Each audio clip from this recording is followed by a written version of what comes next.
Welcome to Powerhouse with Kuol Manyang, your weekly engagement into the heart of the nation's political and economic pulsation. Live every Tuesday at 7 p.m. on SSBC television. This is Powerhouse, where realization meets empowerment, just on SSBC television.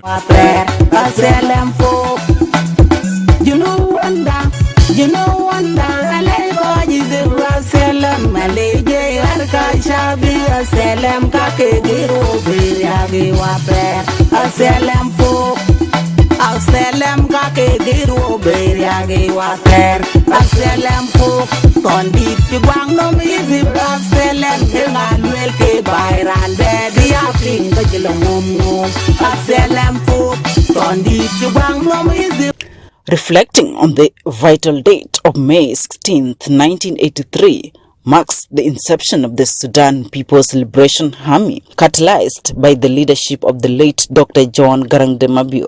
This historic moment emerged as a response to the entrenched undemocratic governance, repression, discrimination, and injustice endures under successive regimes in Sudan. Of transforming the guns and the bullets, that is military power, transforming military power into political power and using the political power to achieve socio-economic development rapidly, because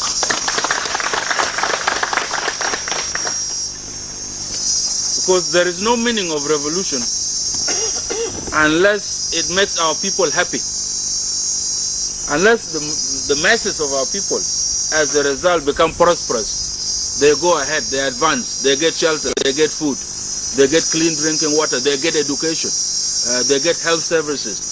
Unless we provide this to our people, unless the revolution provides this to our people. 24 years later, during the commemoration of the 24th anniversary, His Excellency General Salva Kiir Mayardit, the chairperson of the SPLA and president of South Sudan, declared May 16th as a national day in 2007, aiming at honoring the sacrifices of the people and fallen heroes and heroines, while acknowledging the massive contributions of the SPLA forces in marginalized areas of Sudan. President Kiir articulated the vision of a new Sudan founded on principles of equality, regardless of color, religion, or ethnicity. This vision culminated in the signing of the Comprehensive Peace Agreement in Nairobi on January 9, 2005, signaling a commitment to peace and political transformation. However, despite strides toward peace, the journey has been stormy. الناس كله بيصفق يدينه ويمد يدينهم لبعض عشان يسافر مع بعض. ده يعود معنا من الكلام. لو ماشيين عشان نعود الانتخابات. أنا داير أقول لكم من هنا hate songs must be abolished.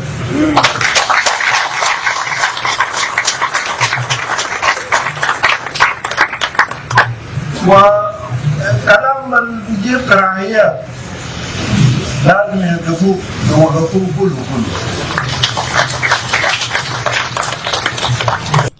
In December 2013, conflicts erupted, followed by failed peace negotiations and renewed hostilities in 2016. The revitalized agreement on the resolution of the conflicts in the Republic of South Sudan in 2018 marked a turning point, with the official end of the war declared in February 2020. Yet, challenges persist as the transitional government endeavors to pave the way for the country's first general elections in December 2024. As South Sudan commemorates 41 years since the formation of the SPLA-SPLM, the nation grapples with economic instability, scapegoated by conflicts-induced disruptions, dependency on oil revenues, governance issues, and corruption. For example, we don't want to repeat the experience with other countries where they use the oil money to build a consumer society by just importing goodies from outside.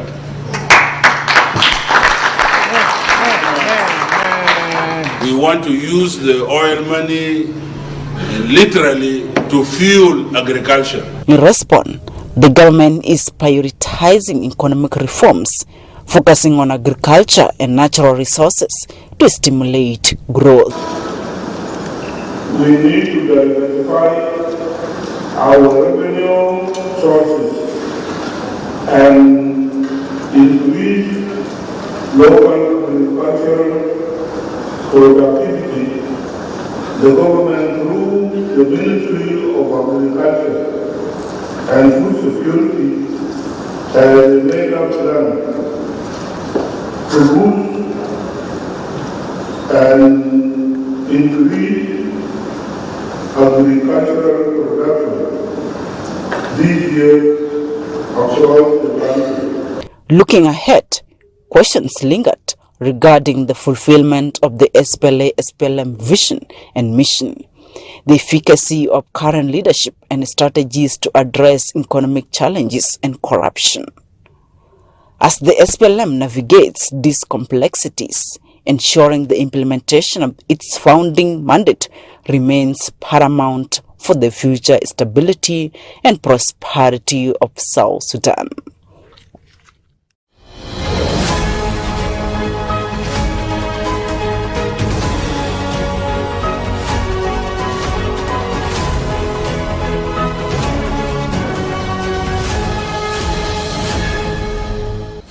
Hello dear viewer of SSBC, welcome to SSBC Power Hours with Kuol Manyang.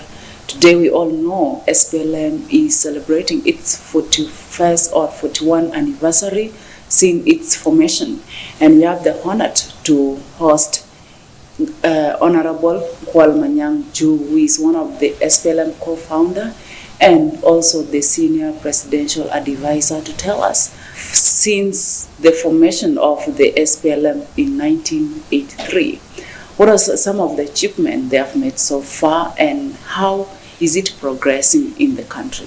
So welcome to SSBC Power House, Honorable. Thank you, Kuol Manyang. So the SPLM formation in 1983, what were the primary factors that led to the formation of SPLM? Thank you, Kuol Manyang, and the South Sudan Broadcasting Corporation. Such occasions are very important, and information is needed to enlighten people so that people know what had happened, and we continue to educate our people. There are people who do not know how even this movement started and how even we got this independence. So it is good to be inquiring about what happened so that you educate the people, and the SSPD, Broadcasting Corporation, is doing a very good work. Now, the people of South Sudan had been struggling for independence all throughout history, except that the people of South Sudan were not one. They resisted slavery, not all of them, but uncoordinated resistance by individuals, people, by some tribes, and therefore they could not succeed their independence or themselves. And a number of attempts were made for South Sudan to become independent in 1947, but it failed. The colonial master went and and gave independence to the whole of Sudan, although we were being administered as separate, semi-separate entities, where there was a border called Kolos District Ordinance that was demarcated, made by the British administration so as to protect the people of South Sudan from slavery. But when in 1956, Sudan was united and the authority taken over by the Northern Sudanese, and they continued marginalizing us in the south. In 1955, there was a rebellion in uprising in Torit.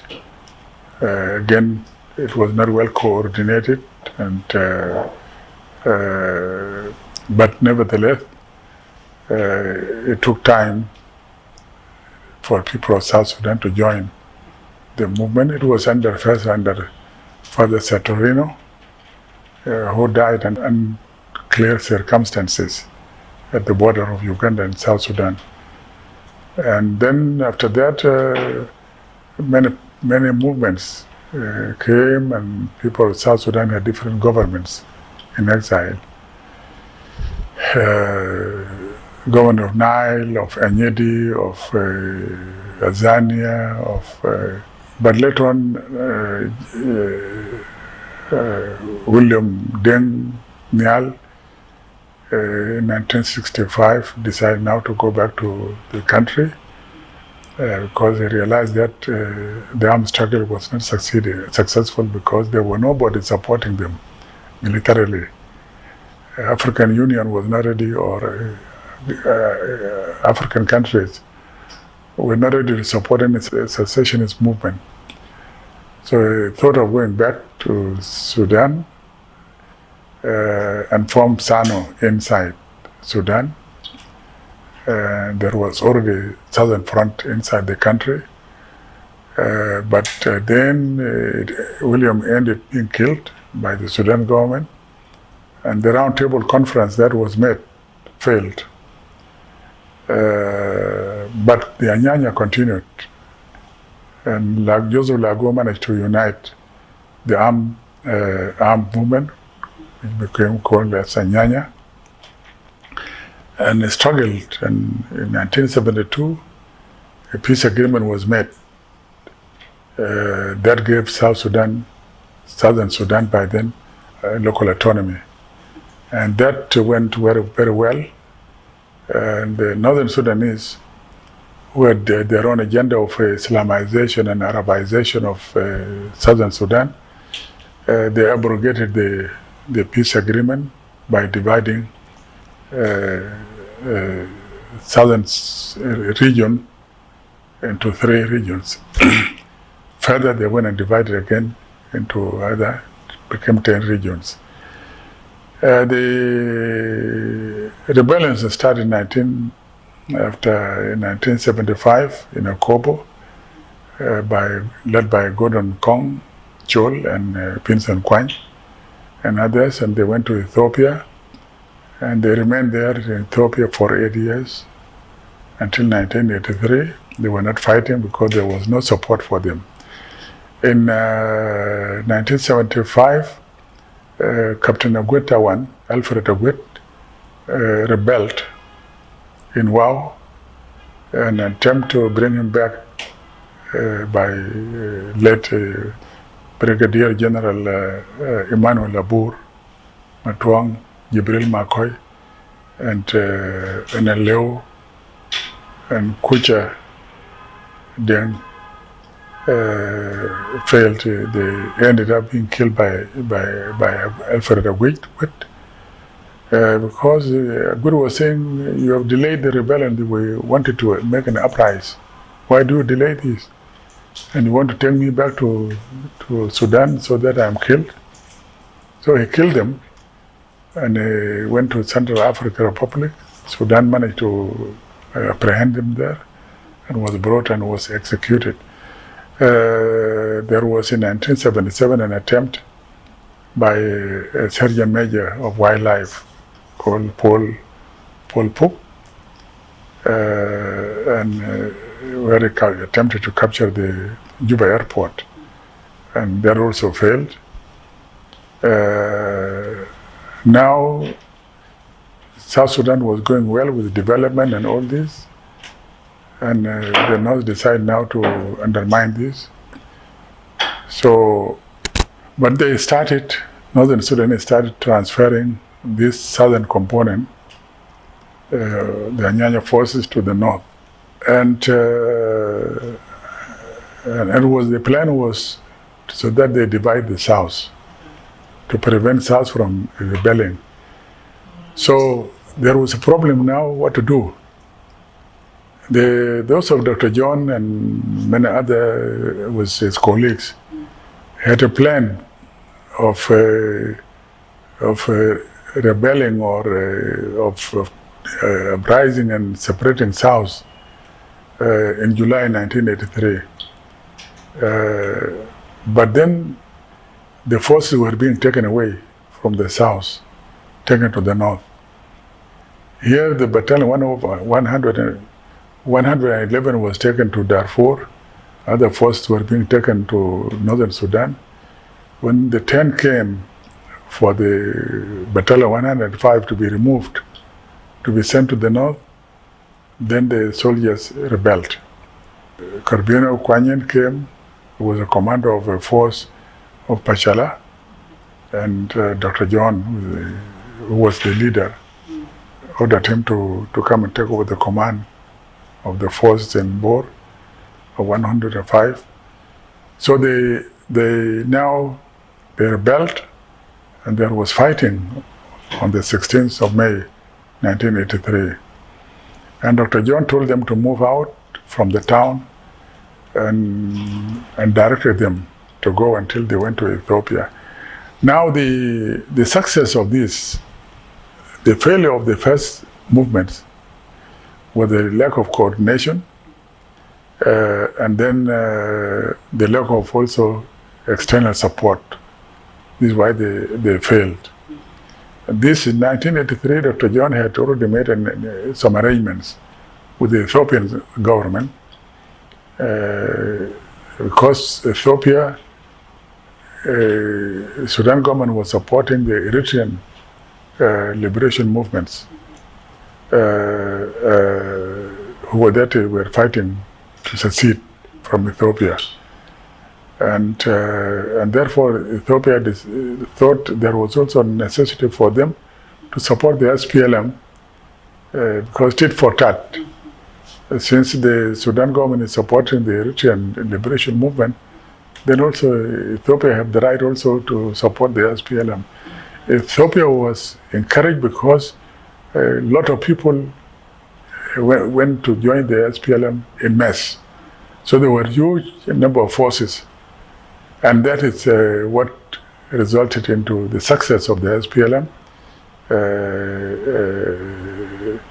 That resulted to the agreement, the Naivasha peace agreement of we will call known as the CPA, Comprehensive Peace Agreement. All right, Honorable, thank you so much for that brief overview of the journey of the SPLM. So what was the mandate and the vision of SPLM by then? The mandate, the vision of the SPLM was actually the taking over of the government in Khartoum, the national government, by the nationalized, by marginalized people, because marginalized people were the majority in the Sudan. If we were to fight as South Sudanese, then we wouldn't succeed. Just in the same way, the Anyanya, they were fighting for the independence of South Sudan, they failed. Because the rest of Sudan, east, west, and north, plus even south, were fighting the Anyanya movement. So Dr. John, who was a member of the Anyanya, had an experience and knew why they failed to liberate the South. He said this time should not be the South again. We take even the government in Khartoum, because we the majoritized people in Sudan were the majority. And we can come together, then we'll take over the Sudan government and use the power there for developing the South and other marginalized areas. This is the only way we can succeed. So it was to take over the state rule in Khartoum, overthrow the government by fighting the Sudanese army, defeating them, capturing the towns in the south, and we move down up to Khartoum. That was possible. The rest of course, when you are playing your cards, for those who play the cards, they don't expose their cards to the person to your left and to the person to your right. Otherwise, they will deprive you. You will not win. So the other agenda that the people of South, including Dr. John himself, had, if we can take South Sudan and we go to where we think is our border and difficulty of moving forward, then we'll have liberated South Sudan and we can form our own government. And that is actually because we didn't want to expose what we had, liberation of South Sudan. Otherwise, the Nuba would have not joined us. The Funch would have not joined us. The other people of Northern Sudan would have not joined us. Sudan would have been one moving against us and would have failed. So that was a strategy. The vision is to liberate the marginalized people of South Sudan and develop them so that they become, South Sudan become a wealthy nation using our own resources, minerals, agriculture, and economy, build our economy, and we make our people, we open schools, hospitals, and our people become happy people, healthy people, and peaceful people. So that was the vision. All right, Honorable, so the vision is clear, was for development and to help the people of South Sudan. So in that case, has the vision of the SPLM been fulfilled in South Sudan? It has not been fulfilled because our people are not yet, we're not yet united. We're still remaining as tribes.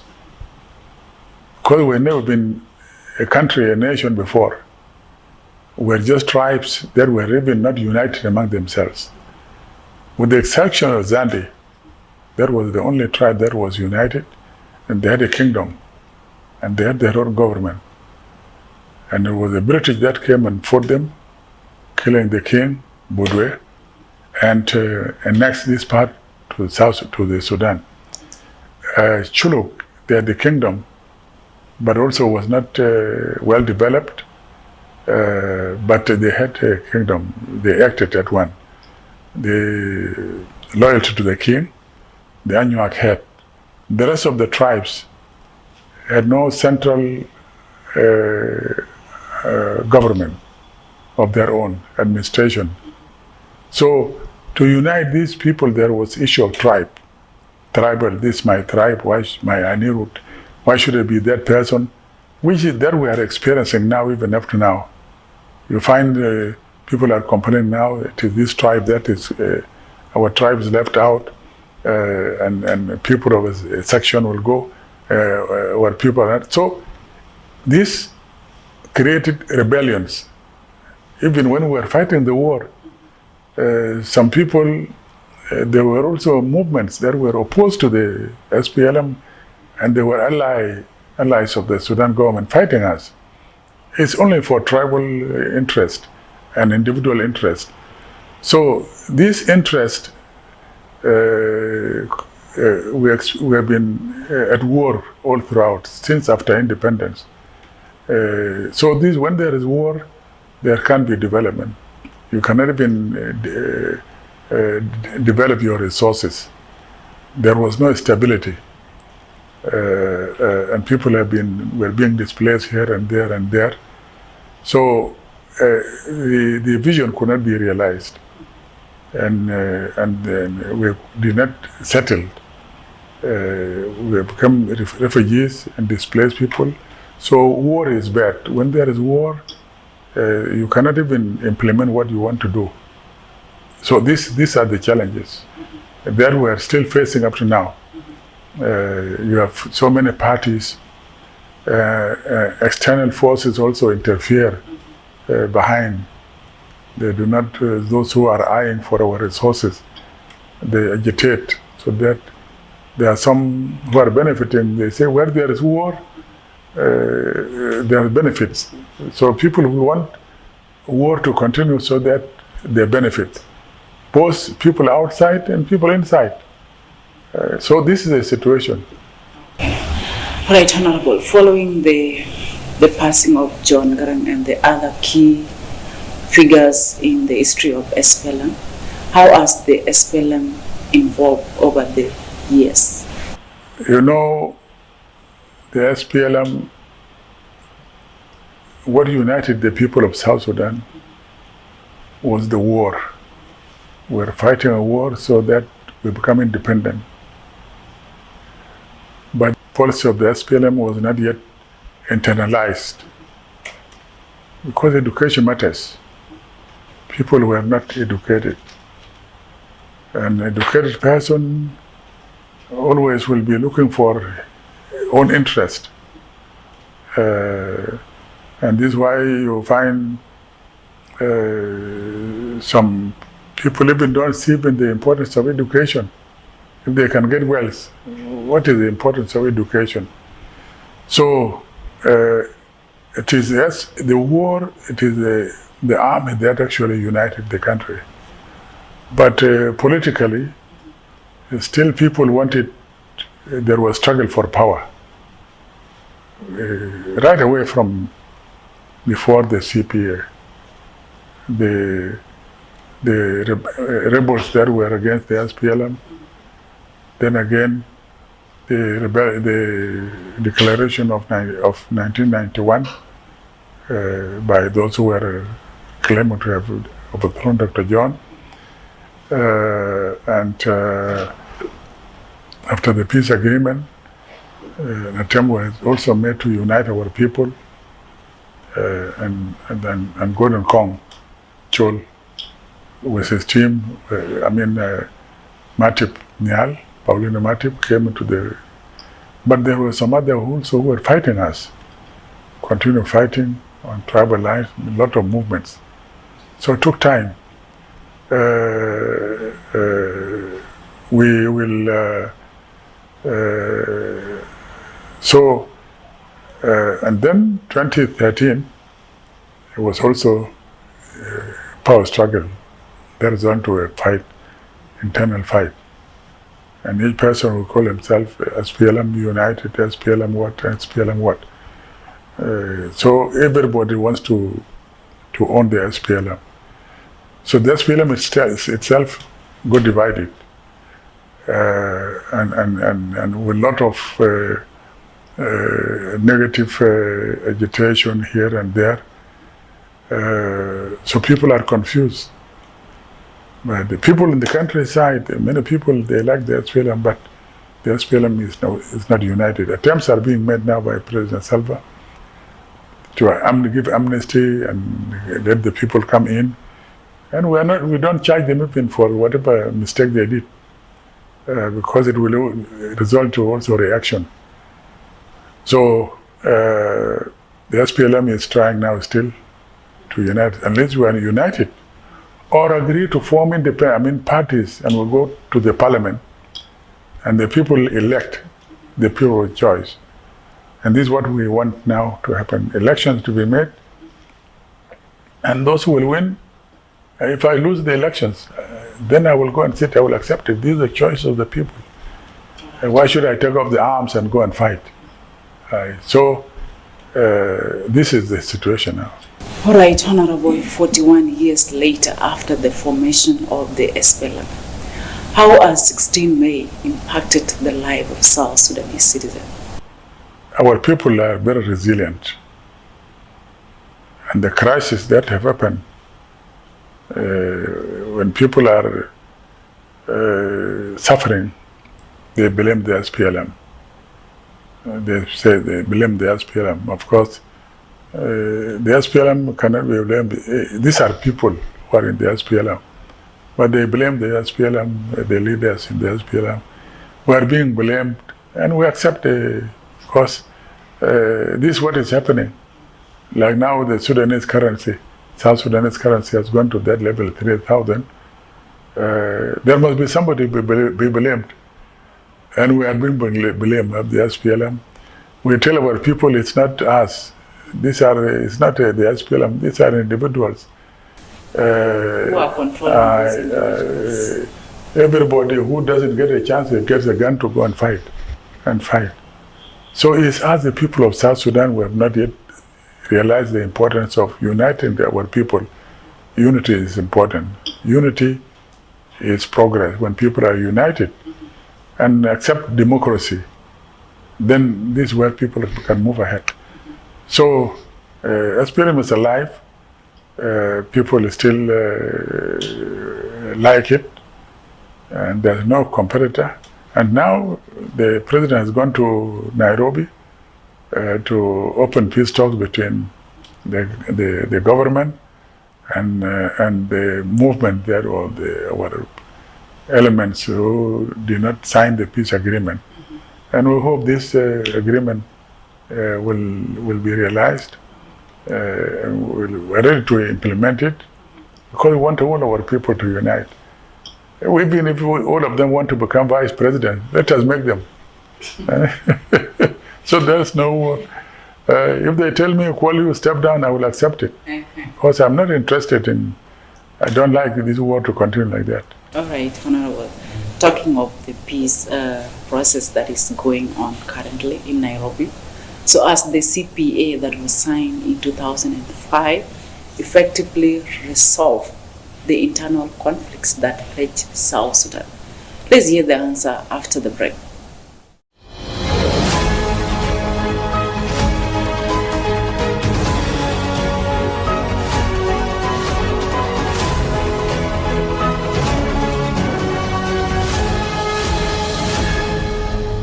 Welcome to Powerhouse with Kuol Manyang, your weekly engagement into the heart of the nation's political and economic pulsation. Live every Tuesday at 7 p.m. on SSBC television.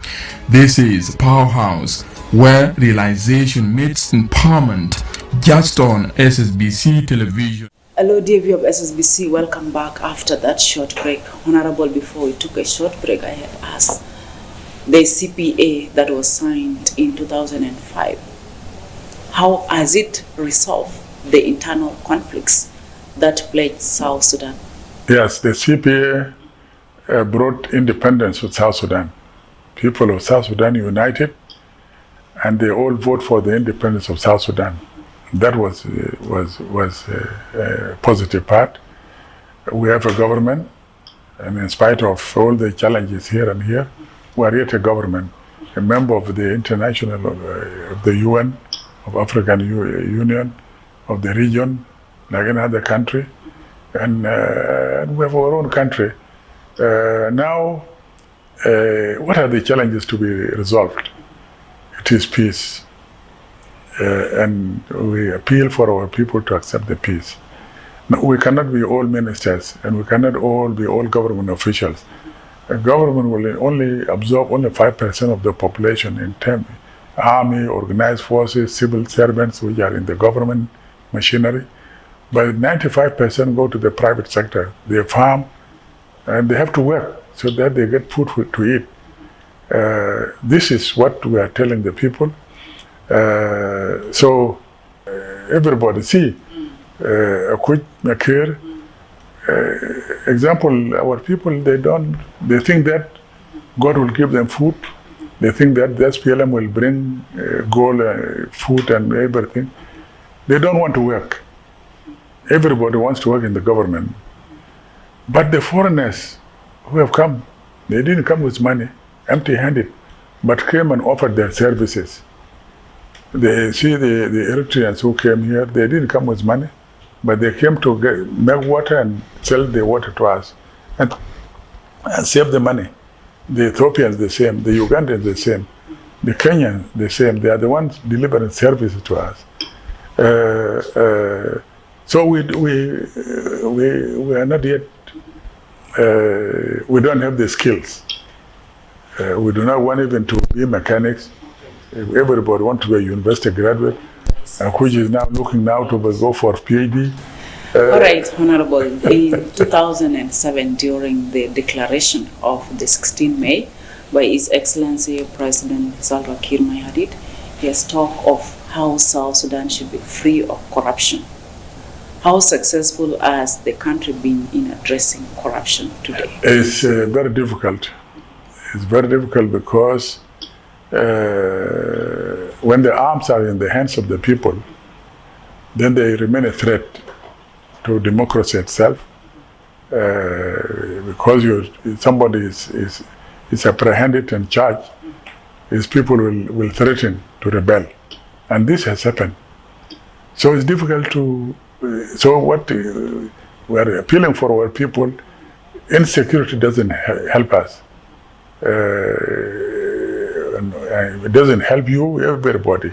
We need peace so that we are able to develop our resources and live happily, peacefully, and exploit our land. So arms in the hands of the people only to remain only with the army, organized forces, police, and prisons and wildlife. The rest should not keep arms. But if we keep arms, then and there's hunger and poverty. People do not have anything. Then they tend to undermine security. So corruption is there. It's difficult, but efforts are being made. We say it. I say it, and I do my level best, so that some people who come to me say they want to be employed to recommendation for a position. I say, but is that position vacant? They say it's not vacant. Okay, how do I recommend you? Secondly, I don't know I know you are a Kuol Manyang, but I don't know your background. How do I recommend you? President will ask me, have you dismissed that position? Is it vacant? I say no. Do you want me to dismiss that person? I say no. Then why are you recommending this person? I am doing my part. My part. Others are doing their own part. The president is doing it in their own part. But let us not give up hope.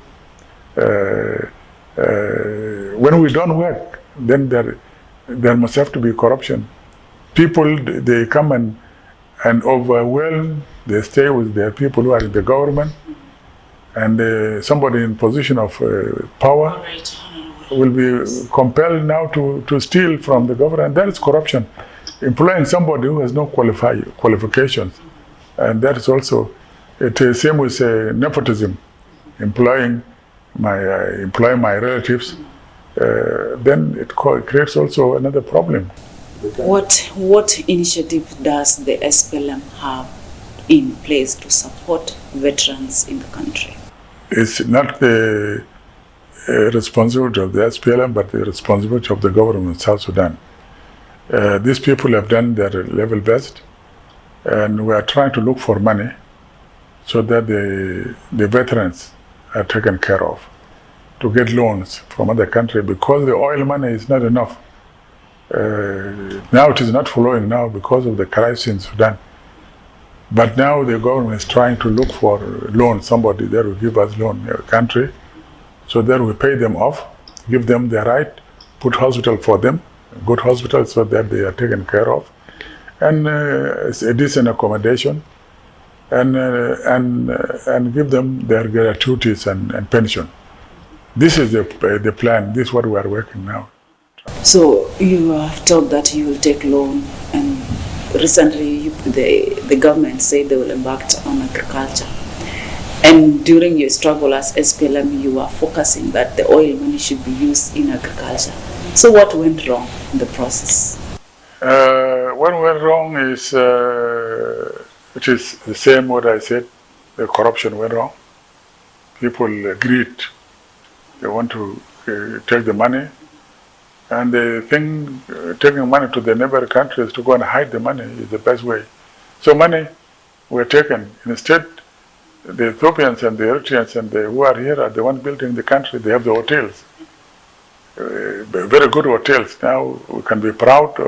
President now can happily invite his colleagues in the region and worldwide to come to South Sudan because there are hotels. But these are foreigners who build these hotels. Our people, they take the money outside. We have schools outside our country. When we have very good schools here and we have very good teachers, I don't understand why we continue keeping our families in the neighboring countries. I don't understand that. And this is what we are appealing for them to really, to come back to their country. We have very good medical doctors, but only they don't have the equipment with which they can diagnose diseases and help them also manage the patients. So we are still, it's not the SPLA, but these are people of South Sudan. The 10 Commandments, God tell us, don't do this and this, and I say I will obey. But we violate them. So this is the nature of human being, and it takes time, really. We need to be patient and do what we can. We'll overcome this in a short time.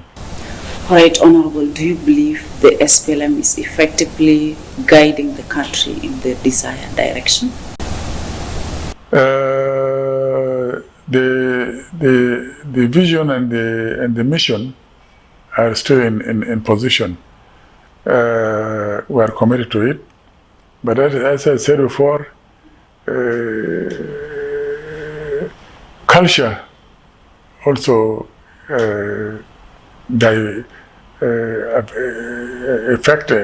impact on us. The culture is very, very important. The growth of a person from down. So there are still some challenges. As I said before, the SPLM struggle for power. When somebody is removed, you find, why am I removed?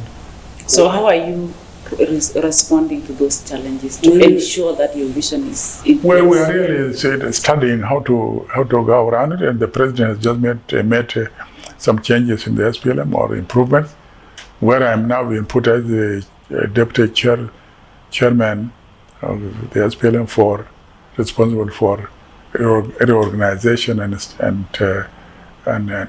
mobilization for the SPLM. And I am now have to start doing my work, and I hope it will put things right. All right, Honorable, today is 16 May. Any small message in 30 seconds to the public or the citizen of this country? I will say the SPLM May 16 has to be celebrated nationally and at a group, even in houses, because this is what actually brought independence to our country. And this is a day we remember when they were martyrs, and those people who sacrificed their lives. We'll also be ready to sacrifice our lives in developing this country. We should spend even a minute doing our work. And it is good the SSB, South Sudan Broadcasting Corporation, is doing its work to enlighten the people. This message has to go so that let us build our country by ourselves in the same way we liberated the country by ourselves. So liberation continues. We must have to produce our own food, build our country with our own resources, use the intellect we have to think, the good thinkers, so that we see how we move out from these difficulties. All right, thank you, Honorable. Dear viewer, we have just heard from Honorable Kuol Manyang, who is also one of the SPLM co-founders and the senior presidential advisor, that SPLM has not forgotten its vision, and they are doing everything possible to make sure the country goes back to its peaceful state. And that's all we have for you. On 16 May, celebrate as we celebrate the 41st anniversary of the SPLM. Bye-bye for now.